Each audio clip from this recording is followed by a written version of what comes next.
It wasn't clear at the time, but the government now claims it was a coup attempt. Gunmen attempted to raid an armory at a military base near the president's home, and then attacked two of the city's main prisons, freeing some inmates. According to the army, at least 19 people, including 13 soldiers, were killed in the violence. The government says 13 military officers and 1 civilian have been arrested. The president promised to prosecute the gunmen, but what was his motive? Were they inspired by military acquisitions elsewhere in the region? In the days, weeks, and even months leading up to Sunday's events, there was no hint, absolutely none, that something like this could happen, says Valnora Edwin, a civil society advocate and political analyst based in Freetown. But in retrospect, when you put the pieces together, you realize there was a lot of discontent, and something was bound to explode. For Edwin, there were a number of issues that may have contributed to Sunday's riot. One of these is politics. High unemployment means that many people want the government's stable work, he explains. This means the stakes are high during elections. People feel they must affiliate with certain parties to gain access to government jobs and other benefits. If your political party loses, it means someone else gets in. And if you have been open about your political affiliation, you lose everything you have: influence, opportunity, and access. Sierra Leone's information minister, an army spokesman, said soldiers were among those responsible for Sunday's attack. This will not surprise many Sierra Leoneans, including Ms. Edwin. She explains, when a new government comes in, even within the army and police, when it comes to promotions, transfers, and retirements, certain ethnic groups are favored. There is very discontent between the military and the police. A gloomy economic perspective can also have contributed to Sunday events. Like many countries of the region, Sierra Leone imports a lot of what it consumes, which makes consumers in the country vulnerable to external economic shocks.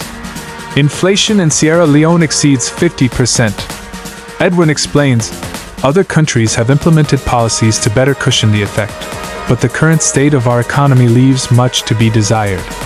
More needs to be done to cushion the impact of external shocks. Ali, a 61-year-old businessman living in Freetown, agrees that politics influences the military. Politics is in all spheres of life in this country. The security forces are hugely divided on this issue. Every government that comes along tries to get rid of opposition supporters in the armed forces. He tells the BBC, on the condition that his middle name not be published.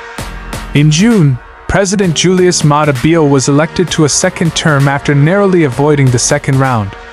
The main opposition party, the All People's Congress, APC, contested the result and boycotted parliament for 4 months. The stalemate ended only after mediation by the regional bloc ECOWAS. Ali believes some APC supporters, including those in the military, still believe the party was stolen. A lot of people think President Bio's SLPP didn't win, and that has led to this anger where some people think they have the power to reverse what happened. He says, international observers have criticized the June elections, highlighting the lack of transparency in the counting. Afolabi Adekayajaja of the Center for Democracy and Development was part of a civil society group that monitored the elections and raised a number of concerns. The president won re-election on the first ballot even though polls and PVT, parallel vote tabulation, or exit polls, conducted had predicted that it was much more likely that the president would have to go to a second ballot to be re-elected.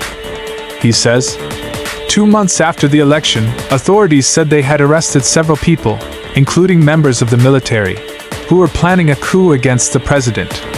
It is unclear what happened to them, but for Adekayajaja this reinforces the message that President Bio's government is under threat. None of the commentators who spoke to the BBC believe that the series of recent coups in West and Central Africa directly influenced Sunday's events in Sierra Leone. Instead, they cite specific political and economic factors.